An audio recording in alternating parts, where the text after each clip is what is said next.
안녕하세요. 153차 한림마이스 디스커버리 시작하겠습니다. 오늘은 한국 PCO 협회장으로 올해 이제 새로 오신 오성환 회장님을 모시고 한 번 마이스, 영원한 마이스라는 주제를 갖고 이야기를 나눠보도록 하겠습니다. 오늘 이제 주제도 오성환 회장님께서 직접 이렇게 명명을 해주셨는데 아마 많은 업계분들이 팬데믹이 끝나가면서 가장 힘들고 어려운 점이 인력 이슈일 것 같아요. 그래서 이 인력과 관련돼서 피지오협회에서는 어떤 고민을 하고 있고 어떤 뭐 해결책까지는 될 수 없겠지만 어떤 방안을 생각하고 계시는지 이야기를 좀 들어보도록 하겠습니다. 회장님 반갑습니다. 네, 반갑습니다. 오성환입니다.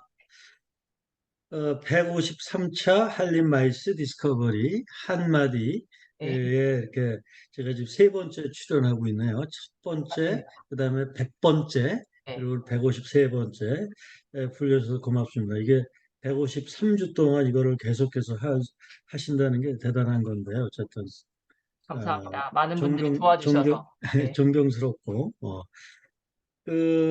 오늘 이야기는 한 번 마이스, 영원한 말씀을 많이 들어보셨던 표현이죠.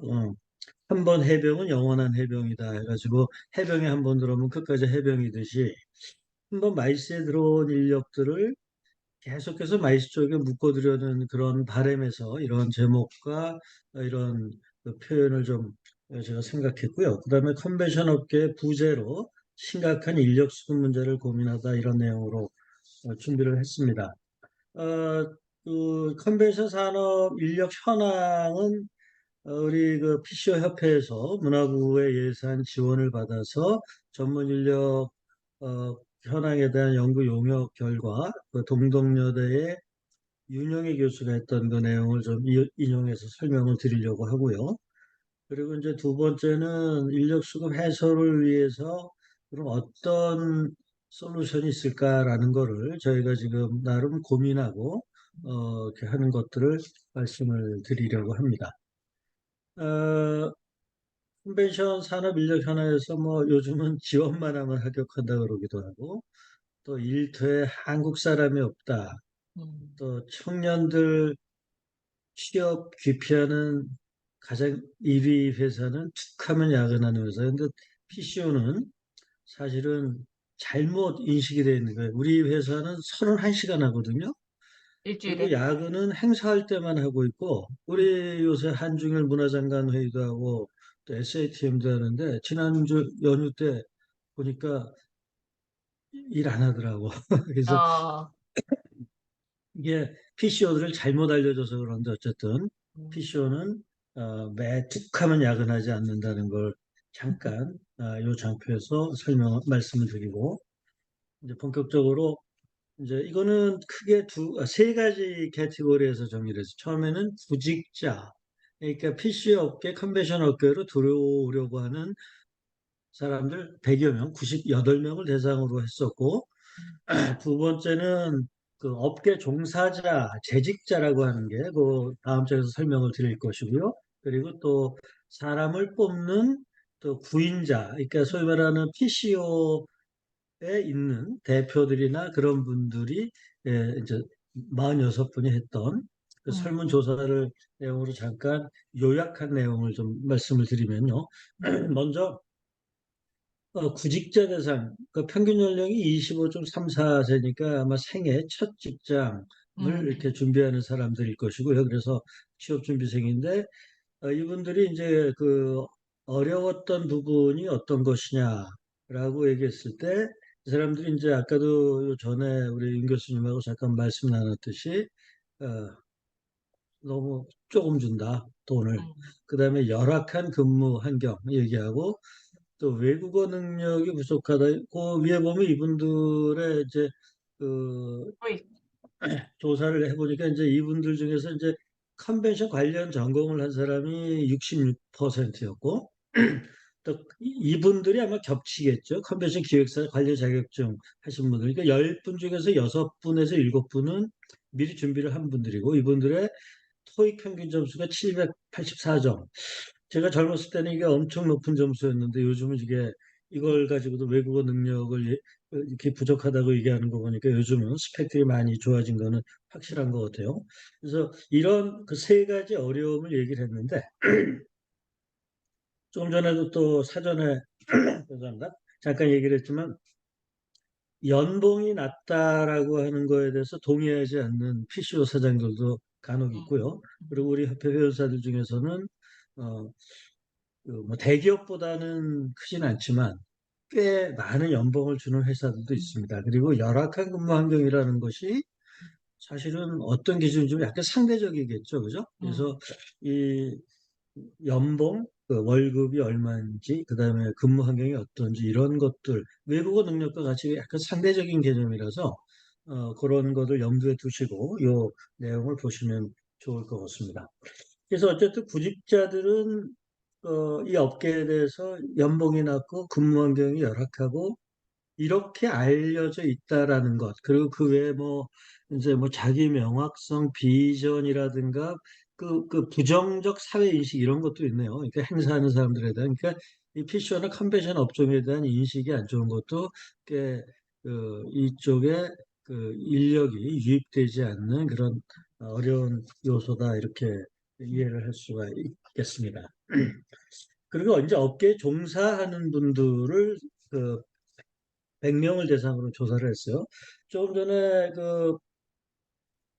보면 이제 여기에 이분들의 인구 통계학적인 내용을 보면, 컨벤션 전공자가 38%예요. 근데 구직할 때는 66%인데 네. 전공은 38%니까 28%는 아마 중간에 그만두는, 이렇게 그러지 않았을까 싶고, 어, 그다음에 또 이제 컨벤션 기획서 관련 자격증 소지자들은 오히려 이제 마이너스 27%니까 이분들 거꾸로 업계에 들어와서 컨벤션 기획서 자격을 따신 분들도 있지 않을까 싶고, 음, 또 토익 평균 점수가 848점이면 이거는 뭐 요즘 아무리 그 스펙이 좋다 해도 제가 볼 때는 엄청난, 제가 음, 평생 저도 영어를 젊었을 때부터 아주 열심히 하고 재밌게 공부하고 지금도 공부하고 있는데 내가 한 번도 받아보지 못한 점수가 848점인데, 그러니까 이 PCO에 종사하는 그 직원들, 종사자들의 스펙이 상당히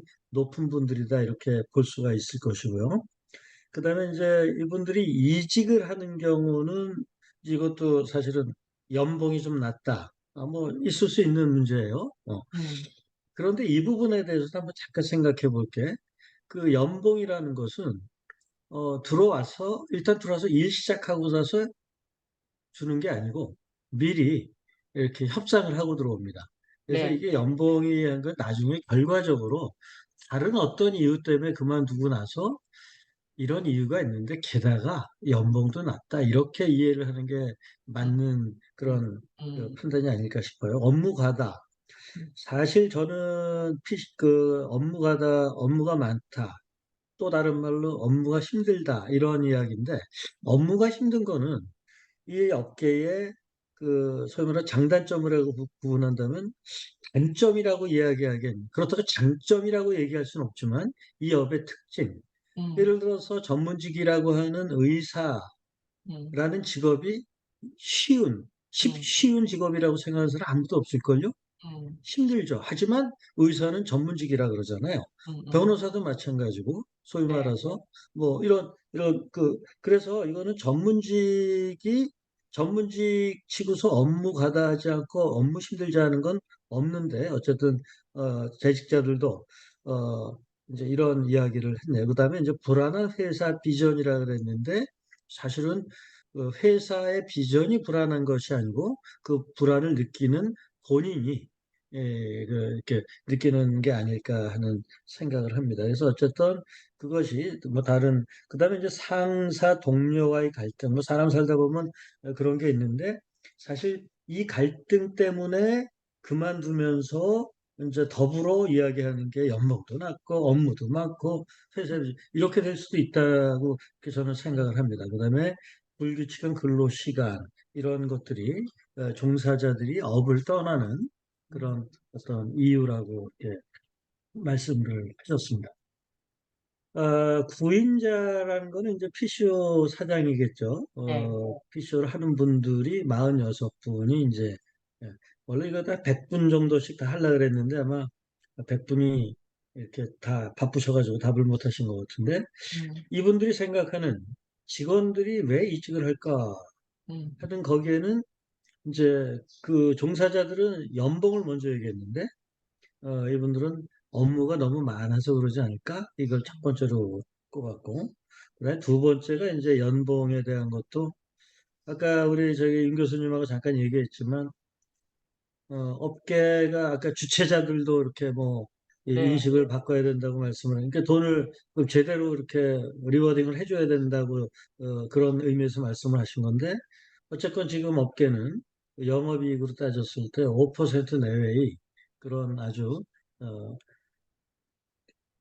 전문 직종에서 상상도 할 수 없는 이거는 정말 우리 협회도 그렇지만 이 업계 그 교수님들이나 많은 분들이 이거에 대한 인식을 같이 좀 공유해 주셔야 될 것 같은 생각이 들고요. 불안한 회사 비전을 그러니까 여기서 내가 이거 평생 해도 될까? 음, 이런 거겠죠, 그죠? 그래서 그거는 물론 PCO 대표들도 같이 고민을 해야 되는 부분이지만 어, 이것도 약간 복합적인 문제인 것 같습니다. 그리고 이제 여기에 흥미로운 거는 이 조사에 답하신 분들의 평균 연령이 44.33세. 그런데 종사자들의 평균은 33세면은 네, 네. 그러면 한 10년 정도 하다가 창업을 하나 보다. 어, 이런 생각을 내가 잠깐 했어요. 그래서 어, 어쨌든 피쇼 하나 한 10년쯤 하다가 이거 내가 차려서 하지. 그런 어, 분들 꽤 있죠. 그죠? 실제로. 그죠? 네, 네, 그래서 네, 많죠. 그렇게 생각을 했습니다. 이게 더 많은 내용들이 있어요. 더 네, 많은 내용들이 있는데, 요거는 이렇게 요약해서 설명을 드렸고, 좀 더 궁금하신 분들은 나중에 PC 협회로 이렇게 문의하시면은 그 내용들을 네, 또 이렇게 말씀드리겠습니다. 그래서 그럼 여같은 컨벤션 인력난을 해소하기 위해서 이제 우리 업계에서는 어, 어떤 그 내용으로 이제 건의를 하고 있느냐. 첫 음, 번째는 이제 그 경력 인증 사업 이미 음, 하고 있죠. 이거는 네, 그 피쇼 협회가 음, 이렇게 그 경력 인증 사업은 지금 계속 하고 있습니다. 그래서 어, 사실 PCO라는 직업은 한번 선택하면은 사실 바꾸기 어렵죠. 음, 어, 잘해야 먹고 사는데 잘할 수 있는 데까지 뭐 티핑 말콤 글래드웰이 쓴 뭐 티핑 만 시간의 법칙에 보면 만 시간 동안 일해야 일을 제대로 할 수 있다 이런 네, 얘기인데 만 시간 하루에 3시간씩 따지면 그게 10년쯤 되거든요. 네, 네, 그럼 사람이 보통 경제활동 할 수 있는 시간이 한 30년이라고 봤을 때 거의 3분의 1 이상은 데디케이트 해야 음, 시간으로 잘 할 음, 수 있는데 그러니까 평생 두 번의 직업을 갖기는 어렵다고 음, 저는 개인적으로 생각을 합니다. 근데 음, 요새는 이제 연령 평균 수명도 높아지고 근데 음, 하지만 직장은 여러 PCO에서 일할 수 있으니까 직장은 PCO 바꿔가면서, 하다가 또 네, 컨벤션 센터 가는 것도 네, PCO로서 가는 거니까 그래서 음, 직업을 바꾸긴 어렵지만 직장은 좀 바꿀 수 있지 않나. 음, 그런데 직장을 바꿀 때도 경력은 이게 누군가 이렇게 자기 식대로 계산하는 것이 아니고 또 우리 PCO 협회 같은 데서 네, 경력 인증을 해서 이분들의 어떤 그런 본인들도 좋고 이분들을 또 새로 맞이하는 직장에서도 참고할 수 있지 않을까 싶어서 이런 사업은 이미 하고 있고요. 그다음에 이제 그 사람이 이쪽은 한 번에서 한 PCO에서 계속해서 일하는 것보다는 이제 직장을 바꿔서 이렇게 다니는 분들이 많으니까. 그리고 또 이력을 내고 새로 면접 보고 하는 데도 있고 하니까 이제 이력서도 약간 표준화시키고 부인 공고 양식도 좀 할 필요가 음, 있지 않을까. 지금 여기에 나온 내용들은 저희가 이제 인력 플랫폼을 지금 만들려고 하는데, 네, 인력 수급 플랫폼이라고 하는 그 음, 매치메이드 인 캡코라고 하는 그래서 음, 거기에 이런 기능들을 넣으려고 지금 하는 생각도 하고 있습니다. 그리고 이제 컨벤션 산업의 가치를 높이는 브랜딩 사업들 이렇게 워딩을 했는데 이거는 어떤 내용이냐면 업계에 대한 인식을 인터넷을 연결할 수 없습니다.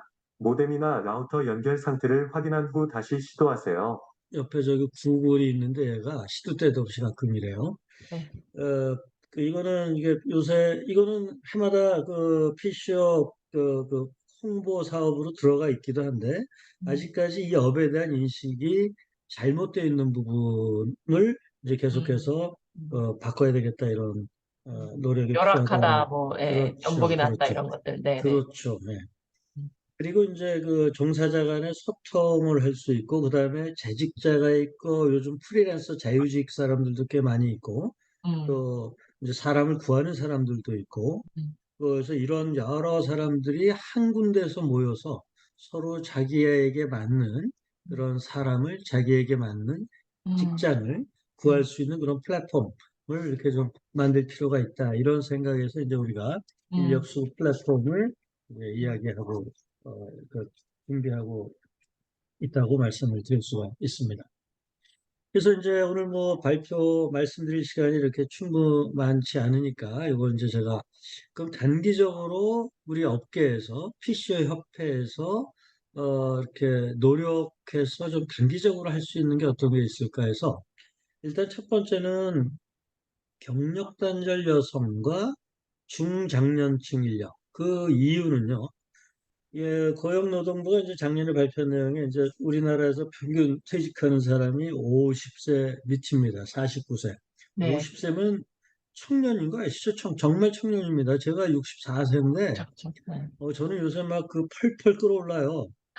근데 이게 49세 이거 한참 일할 때인데, 어, 그리고 이제 이게 또 그 2030년에 그 생산 가능 인구 중에서 청년층 비율이 5.2% 감소한다 그러는데, 제가 얼마 전에 보니까 경제활동 인구가 중에서 15%가 청년층이랍니다. 어, 어, 그러니까 100명 중에 네. 청년은 젊은 사람이 15명이라는 거예요. 예, 그런데 나머지 그럼 85%는 조금 전에 말씀드렸던 음, 중장년 인력일 수도 있고, 그리고 또 우리 음, 컨벤션 업종은, 여기 중장년층도 이제 9.2% 증가했다고 돼 있는데, 이거는 이제 그냥 더 많고, 요 숫자는 한번 저도 한번 확인을 해봐야겠네요. 어쨌든 네, 청년층 비율은 낮아지고, 예. 중장년층은 계속 늘어나고, 나이가 어, 많아지니까 그렇겠죠. 뭐. 그렇죠. 젊은 이게 사람 그리고 중에. 이제 이게 지금 중장년층을 구성하는 그런 연령층이 55년생부터 63년생을 보통 이제 베이비 부모 세대라고 하는데 예, 지금 그분들이 이미 이제 퇴직이 시작이 됐고 그쵸. 그다음에 얼마 전에 제가 그거 나중에 한번 윤 교수님한테도 한번 보내드릴 테니까 그게 그 KBS에서 시사 직격이라고 하는 데서 음, 60년대생이 몰려오고 있다라는 그런 어떤 음, 집중 그 어떤 프로그램인데 그거 보면서 한 두세 번 울컥했는데 어, 실제로 60년대생이 조기 퇴직하거나 퇴직해서 그 인생 이막에 새로운 일자리를 구하는 그런 7개, 8개의 케이스를 소개를 해주는데 음, 정말 공감하고 정말 음, 문제다. 이거는 개인이 할 수 있는 문제를 이미 떠났다 이런 생각이 음, 드는 거예요. 그래서 어쨌든 저희 쪽에서도 이런 분들, 중장년층 퇴직자, 그리고 이제 뭐 우리는 60%, 70%가 여성 인력들인데 네, 이분들이 네, 되게 그만두는 게 결혼 때문에 그만두는 분들 꽤 있습니다. 그래서 그럼 그쵸. 이분들이 자연스럽게 다시 음, 그 컴백할 수 있는 음, 그런 노력을 업계 차원에서 적극적으로 해야 된다라고 생각을 합니다.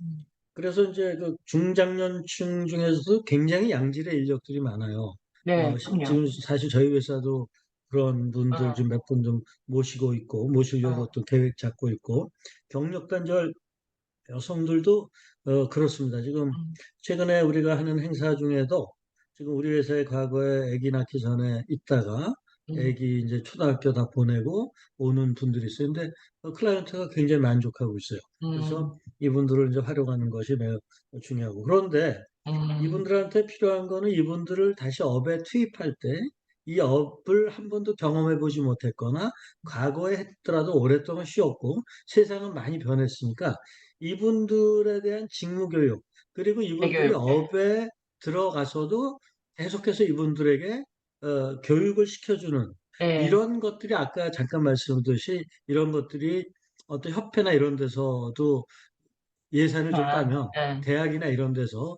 이거 네, 해가지고 협회에서 이런 걸 하려면 뭔가 정말 일처럼 해야 되고 장소 마련해야 되고 막 네, 그 해야 되잖아요. 그죠? 협회 네, 네, 직원들이 네. 다른 일도 해야 되는데 음, 그래서 마이스 협회 같은 경우는 협회 직원들이 주로 교육만 한단 말이에요. 근데 네, 교육만 하는 게 협회 직원들의 그게 아니고 협회 음, 직원들이 협회 회원사들을 챙겨야 되거든.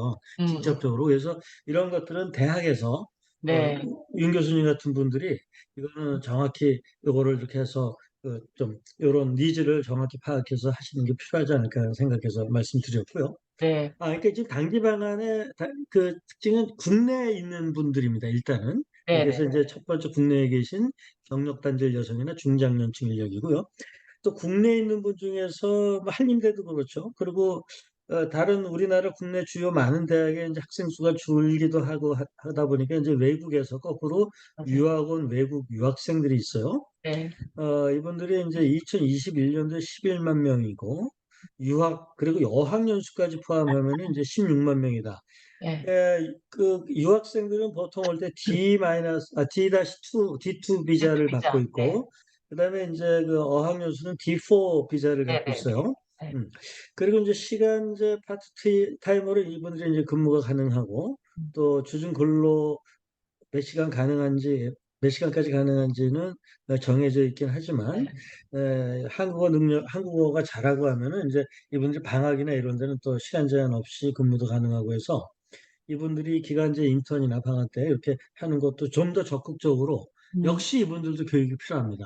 네, 그냥 아까 저기 뭐 케이피어스 홍 네, 사장님에서 뭐 고등학생들 이렇게 쓴다 그랬는데 그 이분들도 고등학생도 사전에 교육시키지 않으면은 그렇죠. 그 대학원 박사가 받고 오더라도 이 아, 업에 교육 네, 없이 들어가면은 맞아요. 서브트렌딩 하기가 어렵죠.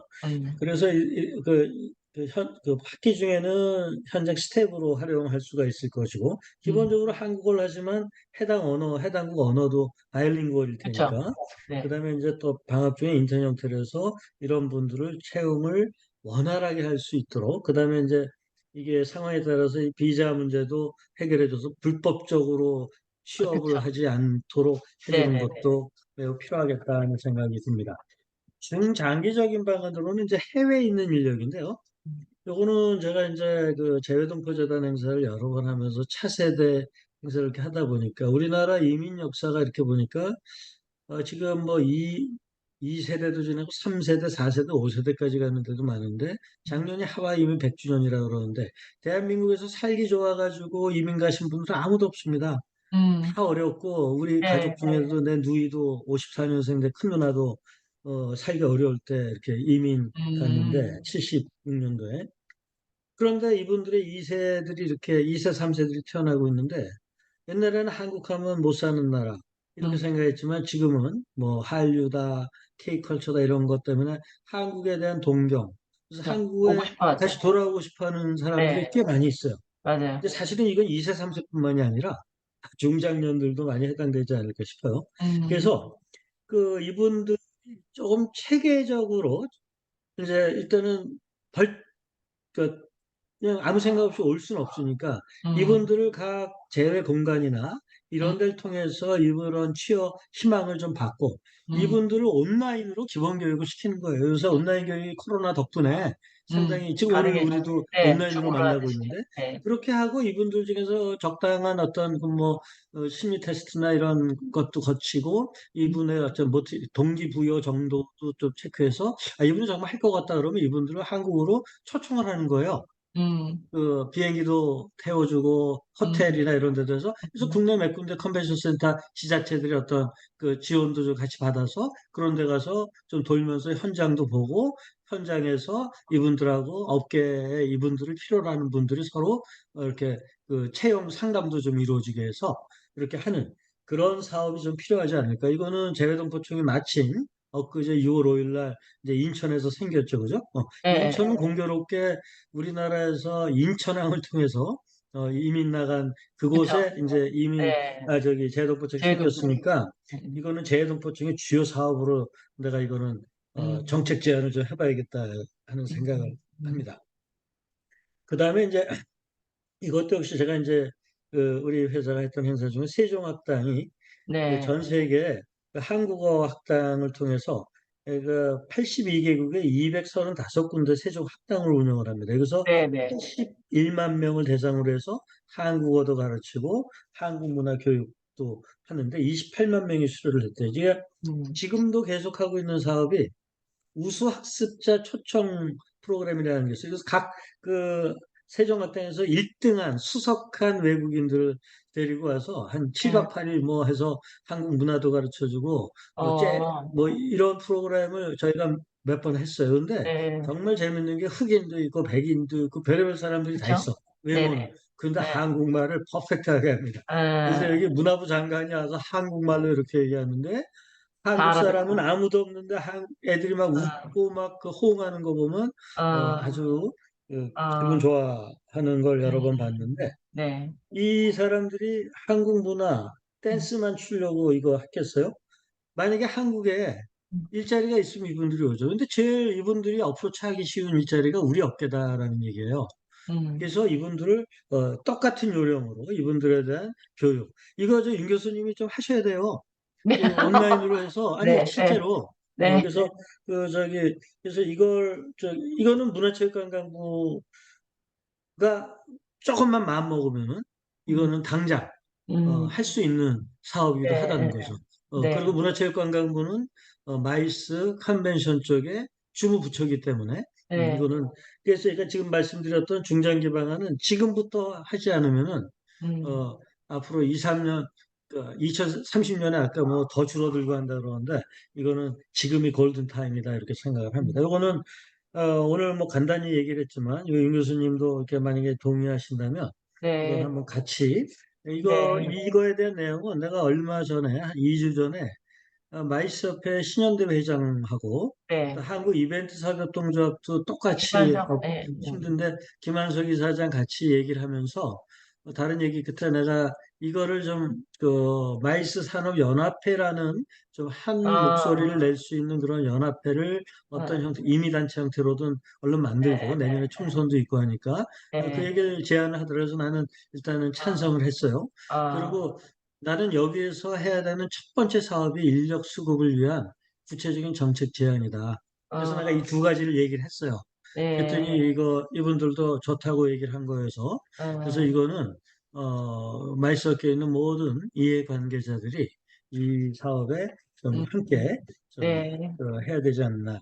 그래서 네, 마지막적인 이제 해결 방안은 그 앞에 말씀드렸던 네, 그런 것들을 다시 한번 이제 정리를 한 겁니다. 국내 네, 거주하는 유학생, 이거 당장 할 수 네, 있는 네, 일이고, 네, 재동포 또 한국어 네, 우수학습자 이런 분들은 지금 하지 않으면은 이거는 음, 실기를 하는 음, 그런 어떤 제안들이고, 어, 우리 여기 조금 아까 근데 까먹을까 봐 네, 조금 아까 이렇게 우리 이제 진선미 사무국장 들어왔는데 진선미 네, 사무국장이 이번에 그 융합산업관광과장이 네, 이렇게 그 새로 오셔가지고 네, 네, 네, 이분하고 이제 어디 저기 같이 상견례 하자 그랬는데 그때 그냥 갈 게 아니라 아, 요 내용을 좀 간략히 아, 정리해서 아, 문화부가 해야 될 몫은 하고 그다음에 재동포에 대한 부분도 문화부에서 같이 왜냐면 문화부가 우리 주무부처니까 음, 이거를 좀 같이 해서 제안을 좀 하는 음, 걸로 했으면 좋겠습니다. 네, 네, 그래서 어쨌든 정리된 내용은 말씀을 다 드렸고요. 네. 지금 몇 분 들어와 계세요? 지금 8분? 오, 많이 들어왔다. 이거 두 네, 자리는 8분 들어와야 되는 정도 거 아닌가? 네. 8분 정도 들어와 계신 것 같은데. 근데 네. 그 회장, 혹시 뭐 들어와 계신 분들 중에도 질문 있으시면 질문해 주시면 좋을 것 같고, 제가 이제 오늘 지금 발표한 내용들은 주로, 해외 동포 내지는 외국인 위주의 이제 그 외국인들이 좀 더 우리 산업에 들어올 수 있게끔 그 음. 위주의 말씀해 주신, 물론 한국의 청년 그러니까 인구 자체가 줄다 보니까 외국인을 받아들여야 되는 거는 물론 당연한 것 같긴 한데, 혹시 그 이외에 한국 사람들, 지금 뭐 한국 사람들을 좀 더 어떻게 유입시킬 수 있는 그런 방안은 없을까요? 일단은 당장 한국 사람들을 들어오게 하는 것이 이게 이제 가장 지금까지 그렇게 한국 사람들끼리 사업을 해왔으니까 그게 제일 좋은 방법이죠. 근데 그게 이제 이렇게 저렇게 이런저런 이유 갖고 안 되니까 이제 지금 국내에 네, 들어와 있는 외국인 뭐 이렇게 하는 음, 건데 제가 저희 회사 사례를 좀 이렇게 잠깐 이렇게 말씀을 좀 드리면은 이제 네, PCO 하는 분들에게 특히 음, 음, 어, 행사를 이렇게 제가 이거는 이제 작년부터 이렇게 인력들이 이탈되기 시작하더라고요.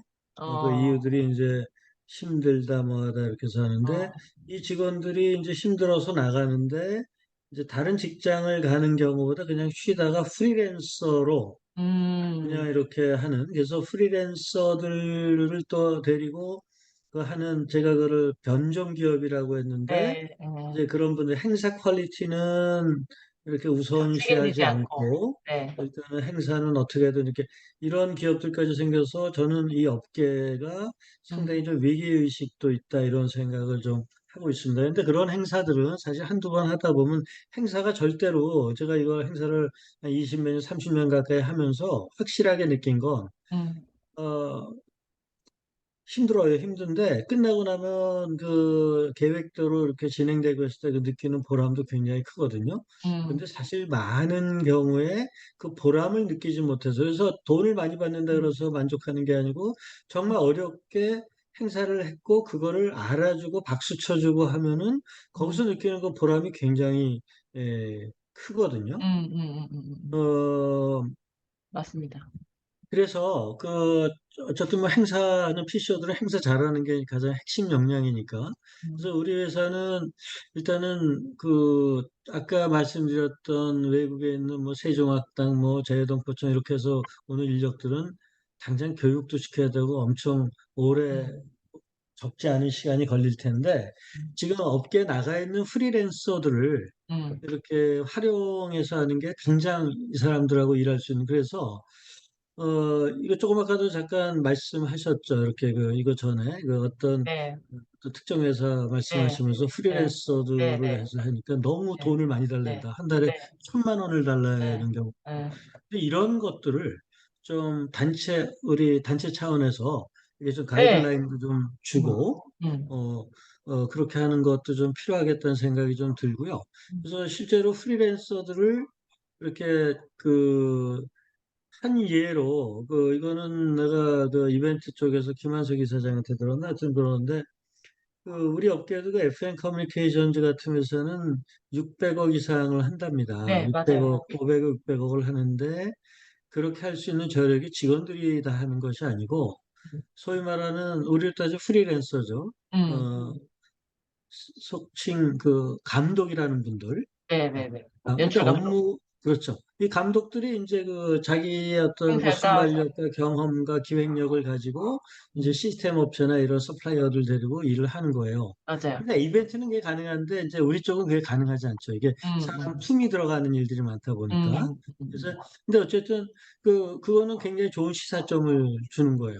그래서 음, PCO들도 음, 프리랜서를 쓸 때, 음, 물론 일부 프리랜서겠죠. 이렇게 과하게 요구하고 이렇게 하는 것들은. 음, 근데 그래서 프리랜서들도 이 사람 아까 경력 인증 이런 것처럼, 네, 네, 이런 데서 우리가 좀 인증도 해주고 또 프리랜서들을 위한 교육도 음, 필요하다면 음, 마이소페가 하든, 음, 우리가 하든, 음, 이런 것들도 좀 이게 필요하겠다. 그래서 그 건전한 음, 건강한 생태계가 음, 계속해서 서큘레이션 될 수 있도록 이 음, 프리랜서들도 좀 체계적으로 프리랜서가 업계 많아지는 이런 현상을 체계적으로 음, 대응하는 하려는 노력도 좀 필요하다는 생각을 좀 했습니다. 그리고 하나만 더 말씀드리면 네, TCO 간의 컨소시엄을 네, 네, 네. M&A? 활성화시켜야겠다. M&A.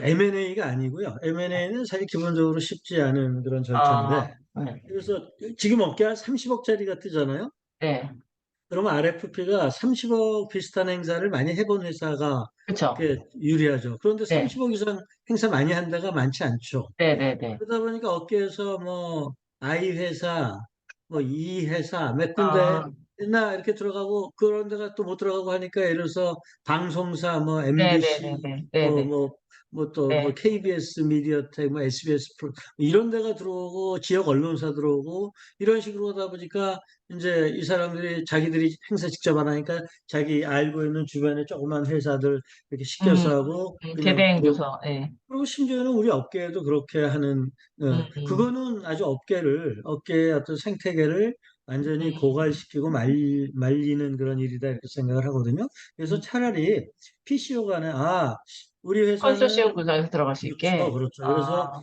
아, A라는 회사는 여기는 이런 업무 경력이 많으니까 초청하고 영접, 호스피탈리티에 대한 부분을 여기가 한다. 그다음에 이 회사는 공식 행사에 대한 강점이 있다. 그래서 그 30억 중에서 8억 정도는 이 회사가 이런 행사를 이런 인력을 갖고 하겠다. 난 그런 식으로 한 서너 그, 군데가 그런 거를, 그러니까 예, 얘네 A하고 B하고 이렇게 컨소시엄 회사 하는 거에 대해서 예. 일종의 뭐라 그러죠? 이게 정말 이렇게 얘네 둘이 이렇게 했을 때 시너지가 난다라는 거에 대한 보증이라고 표현하기는 좀 그렇고, 약간 신뢰를 줄 수 있는 어떤 문서를 하나 만들어주는 작업을 PCO 협회가 하면 그렇죠. 그래서 네, 그게 네, 이제, 예를 들어서 한 군, 그런 거를 여지껏 이제 지향했던, 네. 그 이유 중에 하나가, 책임 소재가 도대체 뭐냐. 그러니까요. 예, 이런 예, 것 때문에 이렇게 그랬었는데, 예, 오히려 내가 조금 전에 말씀드렸듯이 R&R을 정확히 하고 예산까지 나누고 예, 책임 소재까지도 이거는 현행 법 테두리 안에서도 예, 그렇게 어려운 것 같지는 않거든요. 예, 예. 그래서 이런 것들을 조금 더 이렇게 음, 요런 PCO 간의 컨소시엄, 이거는 사실 코엑스의 김한주 상무도 어, 거기도 이렇게 큰 행사를 이렇게 하다 보니까 코엑스는 그 PCO 팀이 그치, 열악하죠. 인력을 서로 안 적고. 가려고 네, 한다더라고. 맞아요, 맞아요. 그냥 월급도 많이 받는 것도 아닌데 네, 코엑스도 나름대로 네, 작은 힘이 기업은 있으니까. 아닌데 와서 네, 뭐 힘들게 하니까. 근데 그러니까 이제 코엑스도 다른 PCO들하고 연합해서 업무를 나눠서 하고 싶어 하는 그런 음, 그 생각이 굉장히 강해요. 그래서 아, 이거를 좀 구체적으로 지금 말씀 잠깐 드렸지만 이런 것들도 좀 같이 교수님들의 의견도 좀 같이 네, 넣어서 네, 어, 그, 우리 주무부처 통해서도 하고 필요하다면 연구 영역도 좀 하고 네, 조달연구원이나 이런 데 통해서 해서 네, 이거는 우리 컨벤션 조금만 아니라 이벤트도 마찬가지거든요. 그쵸, 그쵸. 이벤트 네, 작은 회사들도 맞아요. 이렇게 큰 회사들하고 음, 그렇지 않으면 이게 부익부 빈익빈 양극화되는 그런 이런 현상을 이렇게 좀 피하기가 어렵지 않을까 이렇게 생각을 합니다. 아유, 진짜 우리 뭐 사실 마이스만 그런 건 아니에요. 지금 모든 음, 산업이 인력이 없다 음, 그러고 로봇으로 음, 대체되고 있고 챗GPT 뭐 엊그저께 신문에도 챗GPT로 인해서 화이트 음, 칼라의 미국에서 대규모 지금 뭐죠? 이게 정리해고가 일어나고 있다라고 하는데 음, 저희 마이스 산업에 분명히 MZ 세대들한테 어필할 수 있는 매력 포인트가 분명히 있어요. 있는데 지금 예, 아까 말씀하셨던 이 마이 산업에 대한 홍보, 브랜딩을 다시 해야 된다. 그 부분이 저희가 뭐 저희 대학원 처음 생길 때 1997년 이때 엄청나게 저희 서 교수님 광고 라디오 광고 아마 대표님도 그런 라디오 광고 듣고 오시지 않으셨을까 싶은데 맞아. EBS에 어, 나가시고 막 신문 광고 내고 하면서 어, 그때는 아셈 회의라는 거, 그다음에 코엑스의 증축 이런 게 맞물려 갖고 됐단 말이에요. 음, 근데 저희가 지금 보면 사실 우리 잠실 뭐 GBC도 있지만 현대자동차가 짓는 것도 있지만 잠실에도 새롭게 짓게 되고 마곡에도 이제 내년부터 오픈하고 킨텍스가 3단계 오픈하고 하는 되게 정말 인력이 정말 많이 필요한 앞으로는. 근데 음, 다 오픈한 다음에 새로 뽑아서 이거를 운영하겠다라는 건 안 되거든요. 그 전에 음, 이거 다 운영할 수 있는 인력이 지금 필요함에도 불구하고 그런 것들에 대한 인식이 지금 있는 인력으로 앞으로 정말 지금만큼의 면적이 늘어나는데 할 수 없음에도 불구하고 그런 대비가 안 되고 있는 상황이어서 그런 것들을 좀 MZ 세대들한테 어필을 하고 뭐 아까 이제 조사하신 내용에서 어쨌든 근무 환경이라든지 급여 이런 부분들이 요새는 다 머니 오리엔티드 됐기 때문에 급여는 뭐 해결하지 않고는 정말 갈 수 없는 부분인 것 같긴 합니다. 모든 음, 잣대가 급여 이거는 뭐 나이가 적고 많고 뭐 어떤 뭐 고상한 직업이고 뭐 이거랑 음, 상관없이 모두가 다 지금 다 모든 잣대가 급여 뭐 연봉 이걸로 되고 있기 때문에 그런 부분에 대해서 물론 저희도 급여를 더 좋은 대우를 해줘야 되겠지만 아까 잠깐 말씀드린 것처럼 주최자도 이만큼의 서비스를 받는 데는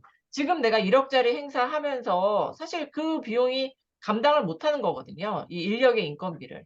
그렇기 때문에 주최자의 어떤 그 인식도 변경돼야 된다. 이 정도의 퀄리티 서비스를 받으려면 어느 정도의 행사비를 만들어내야 되는지 그런 부분들. 자기들도 행사를 우리는 그게 문제인 것 같아요.